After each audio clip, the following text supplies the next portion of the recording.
DNews en vivo desde el lugar de la noticia con todas las repercusiones de lo que sucedió en Venezuela post elección, post Nicolás Maduro nuevamente como presidente. Estamos en este momento con Claudia López, ex alcaldesa de Bogotá. Es un gusto tenerla con nosotros a esta hora en estos micrófonos y pantallas. Doctora Claudia, estamos para toda Latinoamérica en vivo. Sabemos que usted, primero que todo, ha criticado mucho al presidente por su silencio y segundo, trató de entrar a Venezuela, la deportaron. Cuéntenos un poco cómo fue esta experiencia. Bienvenida. Pues muy querida y mil gracias por la oportunidad, y a todos los latinoamericanos y especialmente a los venezolanos, mi cariño y solidaridad siempre. Lo que ustedes están haciendo es una gesta épica por la libertad. La gente que nos está viendo, que entienda que estas no son unas elecciones normales que organiza un gobierno para que venga otro. Esta es una gesta épica de 25 años contra la degradación del chavismo y la abierta dictadura que ha tenido Nicolás Maduro en Venezuela. Yo soy colombiana, fui alcaldesa, he visto el dolor de los venezolanos. Colombia es el país que más venezolanos exiliados ha recibido, casi 4 millones. Más de 600.000 de ellos están en Bogotá, son los nuevos bogotanos, y los hemos acogido con mucha solidaridad. Hoy por ellos, antes fue por nosotros. Cuando Colombia tenía una guerra civil, 4,5 millones de colombianos terminaron en Venezuela. Colombia es el único país que comparte 2.400 kilómetros de frontera con Venezuela. Lo que pasa en Venezuela pasa en Colombia y nos duele en Colombia. Después de los venezolanos, somos los colombianos los más beneficiados de que vuelva la libertad y la democracia, y también los más afectados de que haya una dictadura. Fui como colombiana, como ciudadana, no pretendía hacer observación electoral. Fui también como amiga de María Corina Machado, a quien conozco desde hace más de 15 años. Estudiamos juntas en Yale University. Tuve la oportunidad de acompañarla, porque esa vez sí pude entrar, en el 2011, cuando se eligió por primera vez diputada. Y la he acompañado en esa gesta épica, heroica, de liderar la libertad de Venezuela. Soy su amiga, sabía que iba a ser un fin de semana muy difícil para ella, para Edmundo, para todos los venezolanos, y no iba sino a acompañarla en solidaridad, a estar allí casi que de escudo humano, en una situación que, como se ha visto, iba a ser muy tensa y muy difícil. Lo que hizo el régimen de Maduro fue prohibirle la entrada a cualquier amigo, participante u observador que fuera de la oposición, y solamente recibir a quienes son sus aliados y comité de aplausos. Dejó entrar a los senadores del petrismo, pero no dejó entrar a los amigos como yo de María Corina. Nos hicieron toda suerte de intimidaciones, nos retuvieron el pasaporte, nos impidieron usar nuestros teléfonos, comunicarnos con nuestra embajada, nos amenazaron a mí personalmente que me iban a dejar en un cuarto con unos sirios 2 semanas, en fin. Finalmente no es nada, un mal rato lo que uno pasa comparado con la miseria que ha tenido que vivir el pueblo de Venezuela, con la expoliación que ha tenido que vivir el pueblo de Venezuela de un régimen violento, corrupto, fracasado, que está contra las cuerdas, que hizo, para que todos tengamos claros, no una elección. Esto era una cosa absolutamente desnivelada, es como un partido que uno empieza perdiendo 100-0. Para empezar, casi 8 millones de venezolanos no los dejaron votar, prácticamente a todos los venezolanos en el exilio, no los dejaron votar poniéndoles requisitos absurdos, como que tenían que tener nacionalidad en el país en el que residieran, o un pasaporte vigente cuando Venezuela no expide ni actualiza sus pasaportes. Dentro de Venezuela restringieron a la oposición. María Corina, que ganó limpiamente las primarias de la oposición, no la dejaron escribir, tuvieron que cambiar 2 veces de candidato, han metido a personas de la oposición del equipo de la candidatura alternativa a la de Maduro a la cárcel sin ninguna justificación. O sea, esta era la cosa más desigual del mundo, y con todo y eso, lo torcido, lo pervertido, lo amañado, el pueblo de Venezuela derrotó en las urnas a Nicolás Maduro. Lo derrotó como lo ha demostrado María Corina y Edmundo ayer, mostrándole al mundo lo que muchos gobiernos siguen pidiendo: las actas electorales, esas que el régimen de Venezuela no publica porque quedaría en evidencia su fraude. Pues los ciudadanos que podían ser testigos, que podían ir a las mesas, obtuvieron las actas. Y como las obtuvieron, se publicaron desde anoche. Hoy cualquier ciudadano en el mundo puede ver el 73% de las actas electorales que expidió el propio sistema electoral de Venezuela. Y están publicadas y se pueden verificar. Y esas actas, que apenas representan el 73%, demuestran que Edmundo González ganó por el 67% de la votación. Que Maduro perdió, y perdió por tan abrumadora mayoría, que así invalidaran, torcieran, dañaran el resto de las actas que aún no son públicas, pues no les alcanzaría para consolidar una victoria. De manera que no nos quepa duda, En Venezuela lo que hay es un fraude electoral. En Venezuela lo que se está consolidando es una dictadura de un régimen dictatorial como el de Nicolás Maduro.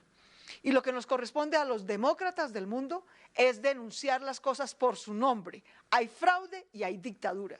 Y que se trate como tal al régimen venezolano en todos los escenarios del mundo. No es ningún acto inocente. Todos sabíamos que este fraude podía pasar. Y por eso todos estábamos preparados para denunciar, para acompañar a la oposición, para pedir y ofrecer garantías sobre su vida y sobre su libertad.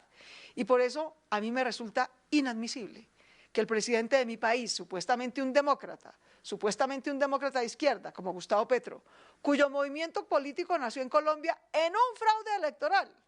Fue en un fraude electoral en las elecciones de 1970 en Colombia, como nació el M-19. Es incomprensible e inadmisible que un líder político demócrata, cuyo partido político nació de un fraude electoral, hoy se niegue a condenar un fraude electoral en Venezuela y con el régimen de Nicolás Maduro. ¿Usted por qué cree que Petro sigue en silencio? Si él es un tuitero empedernido, habla de todo, es una persona que no puede quizás muchas veces contener lo que quiere decir, ¿por qué cree que él no ha pronunciado una palabra? Por complicidad, porque el régimen de Chávez lo ha apoyado, lo ha financiado y quién sabe qué otras cosas tenga debajo de la mesa. Porque no es un demócrata, porque aquí si hubiera una sola de las acciones fraudulentas que hubo en Venezuela, aquí las habría denunciado a gritos como fraude, como lo ha hecho en el pasado. De manera que la gente no puede ser demócrata cuando le conviene y cuando no le conviene, no. Eso quiere decir que hay un puro oportunismo populista que no conecta con la democracia. De manera que presumo que es porque tiene cuentas pendientes, porque debe tener cosas debajo de la mesa que no conocemos y porque no tiene la convicción democrática. Pero los latinoamericanos deben saber que esa no es la posición de los colombianos. En todas las encuestas que se hacen en Colombia, el 90% de los colombianos rechazamos a Nicolás Maduro, rechazamos la dictadura de Nicolás Maduro, apoyamos la gesta épica, heroica por la libertad. Que no quepa duda, masivamente dentro y fuera de Venezuela, de manera limpia, con una resistencia admirable, totalmente pacífica, los venezolanos eligieron la libertad. Y en ese camino y en esa decisión los tenemos que acompañar. ¿Usted qué cree que va a pasar? Hoy hay muchas manifestaciones en Caracas, ya ha habido muertos, se está movilizando lo que allá llaman los colectivos del régimen de Maduro. ¿Qué cree que va a pasar? La ONU ya tiene los ojos encima, la OEA también ya se ha pronunciado. A nivel internacional, ¿qué solución se le podría dar a esto? Pues yo creo que aquí, empezando por el gobierno de Estados Unidos, dicen que al perro no lo capan 2 veces, pero lo caparon más de 2. Han hecho negociaciones comprensibles en aras de una transición pacífica. Todas las negociaciones previas que hicieron con el régimen de Maduro, el gobierno de Estados Unidos y otros gobiernos, incluido el de Colombia, tratando de que hubiera unas elecciones limpias, con garantías para todos, con transparencia, todas fracasaron.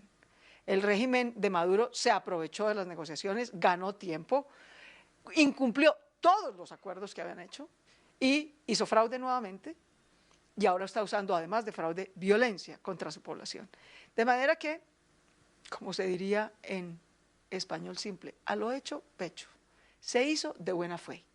Era un intento por acordar una transición pacífica que protegiera la vida de todos los venezolanos, todos, los del régimen y los que están contra el régimen.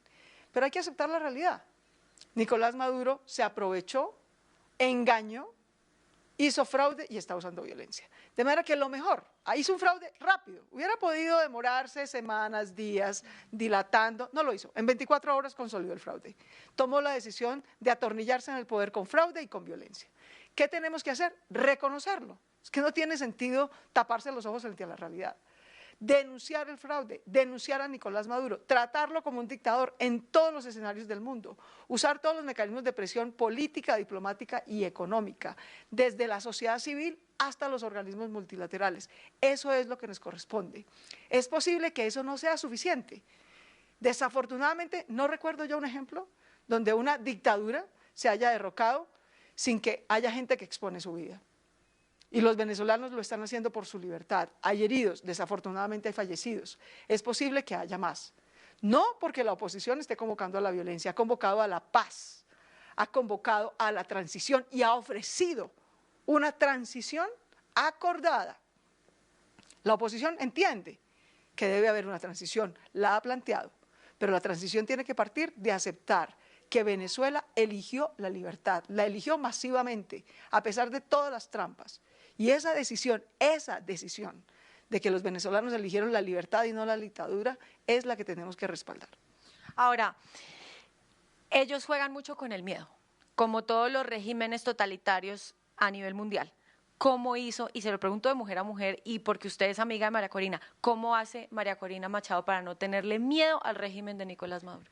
No solo María Corina, es que la gente salió a votar, los millones, los casi 7 millones de venezolanos que contra todas las adversidades, las amenazas, los encarcelamientos, las arbitrariedades, los grupos paramilitares disparando y amedrentando a la gente, no solo María Corina, que es una mujer extraordinariamente valiente, los venezolanos todos perdieron el miedo, porque ya perdieron a sus hijos, ya perdieron a sus familias, ya perdieron sus empleos, ya perdieron sus comidas, ya perdieron su presente, ya perdieron su futuro, ya no tienen nada más que perder.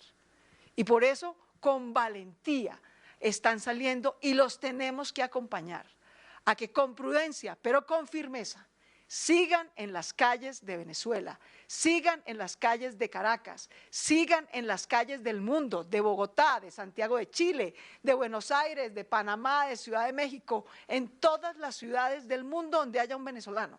Hay que acompañarlo a que esté en las calles, denunciando, presionando, haciendo solidaridad, hasta que se respete la decisión que después de 25 años, de mucha resistencia, de muchos dolores, tomaron los venezolanos. Venezuela eligió la libertad y derrotó a la dictadura.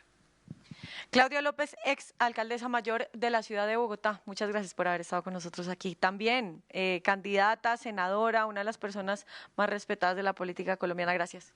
Muy generosa, mil gracias por la oportunidad y a los venezolanos mi cariño, mi afecto y mi solidaridad. Ustedes eligieron la libertad y en esa decisión los vamos a acompañar.